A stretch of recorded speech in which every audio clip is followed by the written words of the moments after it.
This episode is brought to you by the Nigerian Student Podcast. And also to support you, students, we'll be giving away free data to the first 6 students that listens to this episode. So just make sure you listen attentively from now to the very end.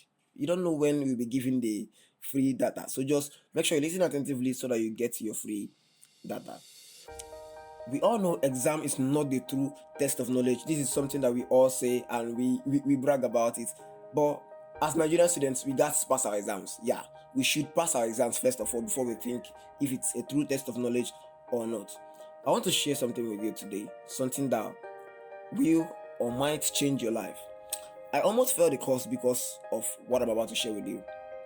Alright, I almost failed the course because I depended on the men I trust. But before I share my story, before we dive into the content of the day, let me give you a piece of advice that will help you if you pay keen attention to it.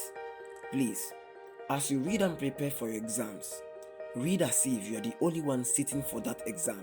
You get why? Let me repeat myself. As you read and prepare for your exams, read as if you are the only one sitting for that exam.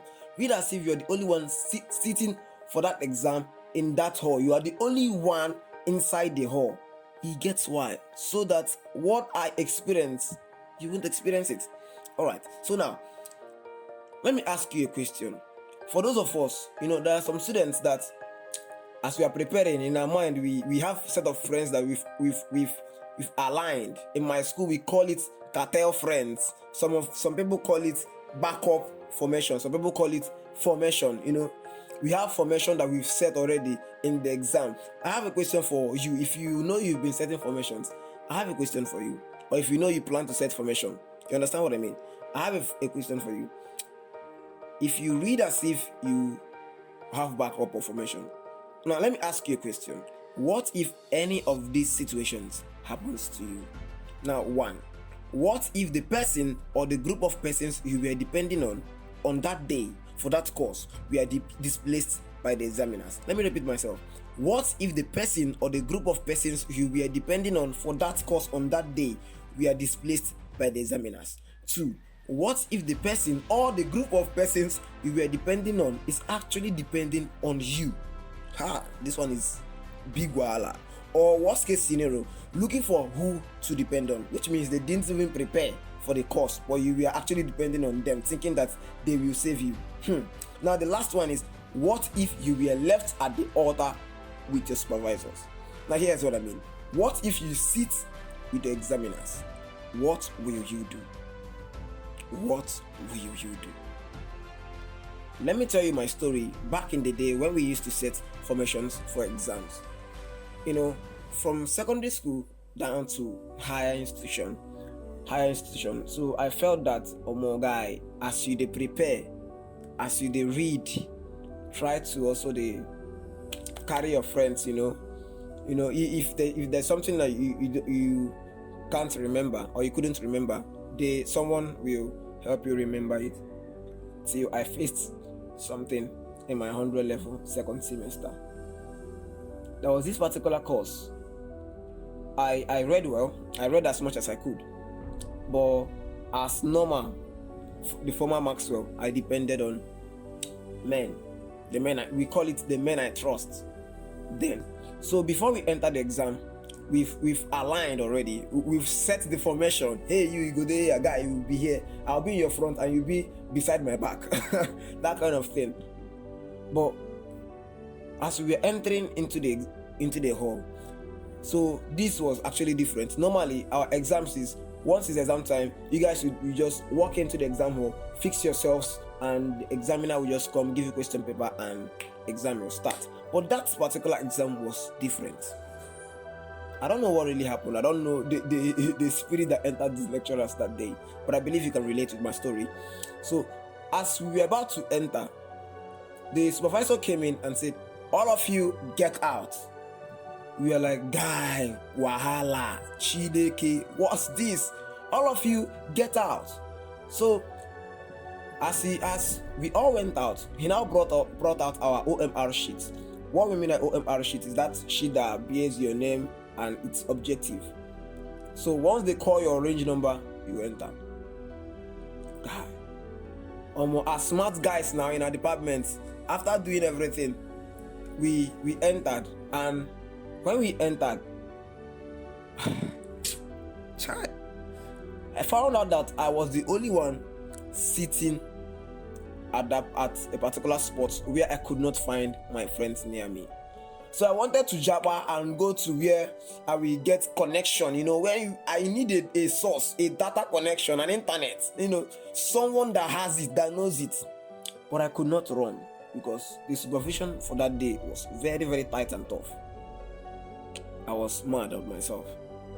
I felt bad because this particular, there are some courses that you've assigned it to some group of persons. Like there is this particular student, friend of mine, I trusted for that course. So this guy knows this course well. He knows this physics well.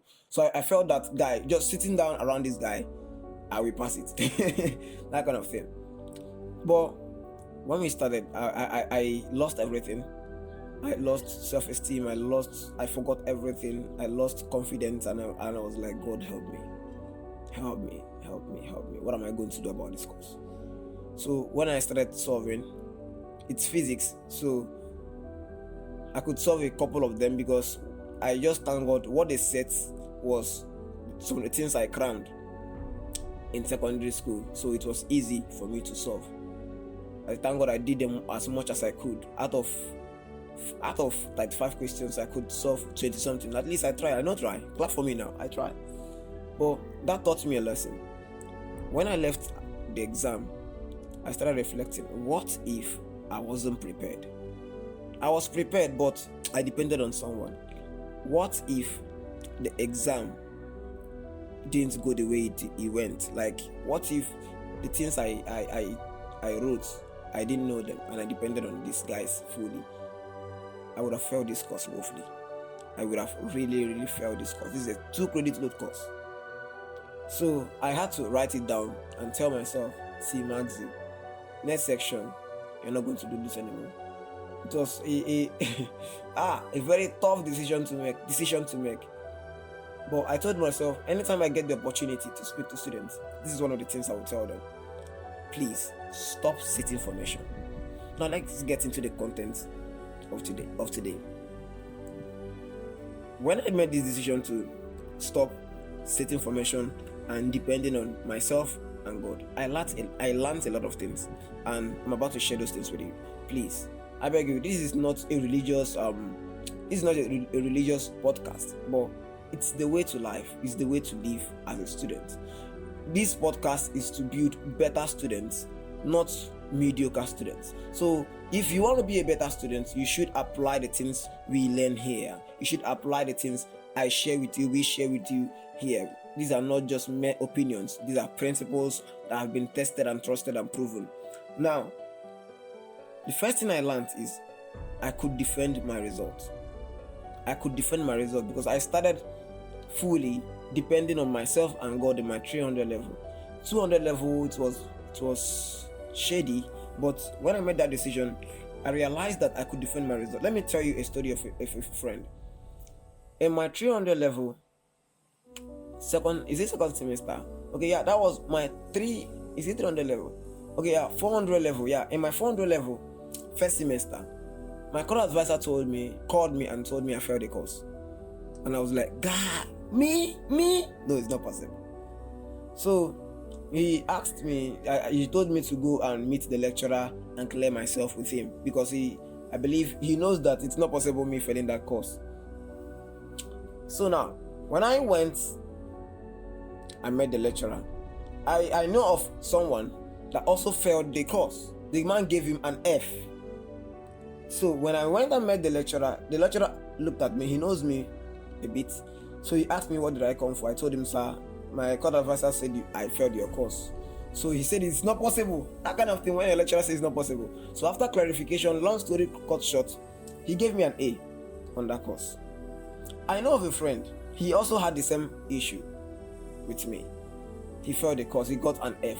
Like, the lecturer gave random Fs for you to come and verify. But this guy did not go. The lecturer is handling 2 courses, and this guy got F in the 2 courses. He couldn't go. I asked him, guy, how far now? Guy, go meet this lecturer now. Guy, go meet this lecturer and clarify it. He said, guy, I know fit. So it was when I started conversing with him and I learned that he couldn't defend the result. He was afraid that the man would ask him a few things, and he knows that he depended on the men he trusts for that day. That when we wrote the exams, he copied from his friends. So he depended on men. That was why he could not defend 2 3-credit load courses. Do you know what F will do to your CGPA for 2 3-credit load courses? For most of us that knows how to calculate our courses, how to calculate our CGPAs, you know that it will pull you down. By God's grace, we will teach you how to learn that if you truly want to learn it. So if you truly want to learn it, comment below or send us a message as well.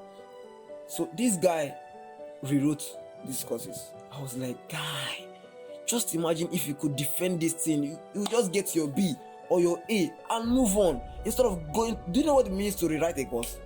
Please don't pray to rewrite a course. Don't pray to rewrite a course. Don't pray to rewrite a course. So now the next thing I learned is my self-esteem began to grow. The way I saw myself began to grow. I started loving myself more, because when I'm entering the exam hall, I will not be next in alpha, and I will not be kind of, anxious and afraid at the same time. I felt, guy, I can do this. When I saw my results, I was like, of a truth, I didn't copy from you. Nobody can come and be claiming, if not that I showed you number 2, forget this A. Come and talk now. So I started loving myself more. I started valuing myself. I started seeing myself as important, that I could do it. And one more thing I learned is that I started feeling competent.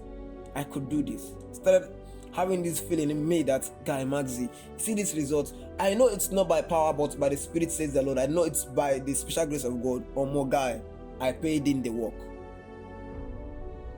Knowing fully well that I'm not going to be dependent on anybody, I had to prepare more. So that those people I'll be depending on, I should be depending on myself and on God's help.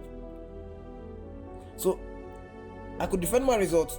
My self-esteem began to grow, and I started feeling competent that I could do it. And it started showing off. I started seeing better results. Whenever I see my result, I was like, I'll be like, guy, Maxi, God is really faithful. Your effort paid off. In as much as, yes, it's His grace, but His grace backed up our efforts, my efforts.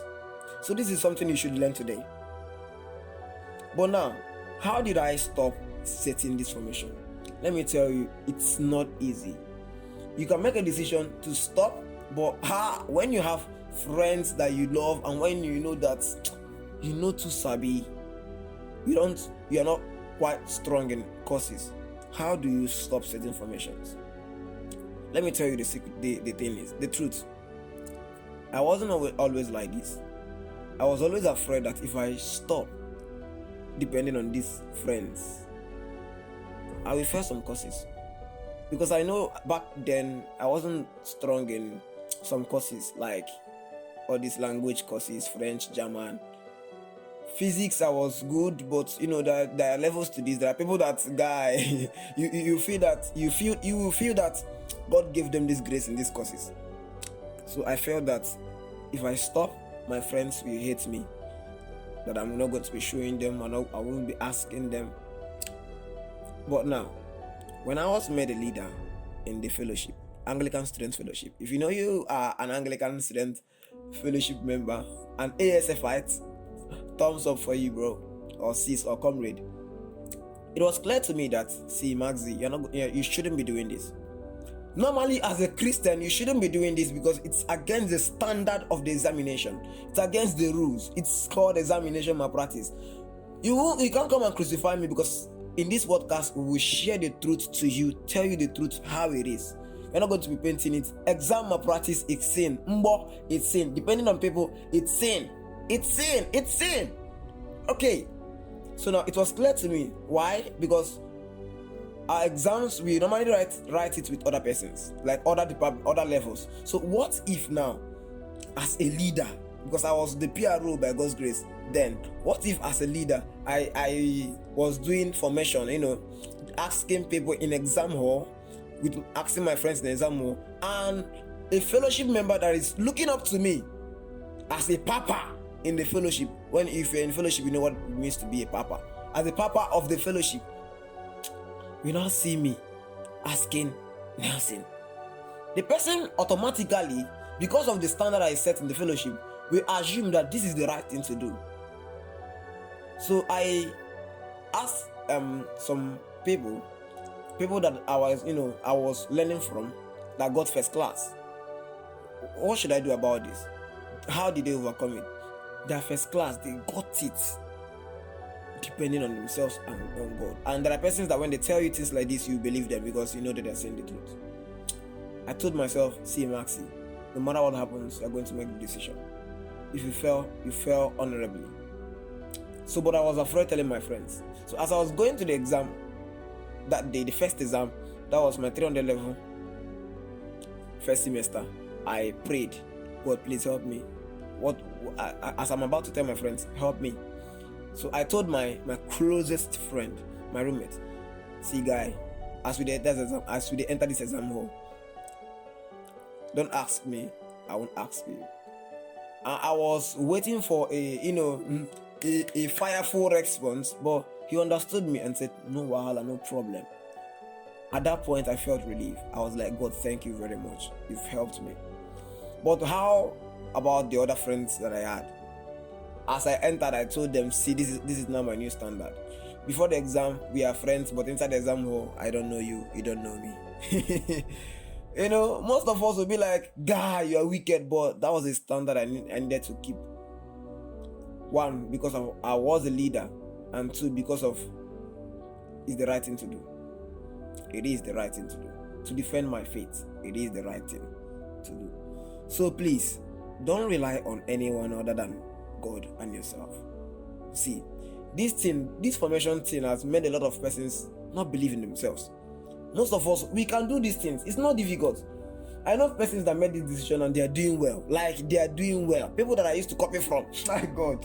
They are doing well. So you can do this once you make this decision to say no to formation. I don't know what you call it in your school. Let me know what you call it in your school in the comment section. If you are watching on YouTube, or send us a message at our email if you are listening on podcast. I don't know if podcast has an option to comment. But before we call it a day on this podcast, I have a few questions for you. But before I ask you these questions, please and please, say no to formation. Say no to formation. Now here goes my questions. There are 3. I want you to reflect on these questions. 1. How do you pray for God's help when you didn't depend on Him for help? You understand what I mean? In your mind, you say God helped you, or more guy. Yeah, He helped you. But you depended on other people. So sometimes I see people, when the results didn't go well, they'll be like, God, why now? You did not depend on God. You did not depend on God. You depended on the man you trusted. If you depended on Him, He would have come through for you. This is a principle. 2. If your parents were to be inside the exam hall, will you set and follow your formation?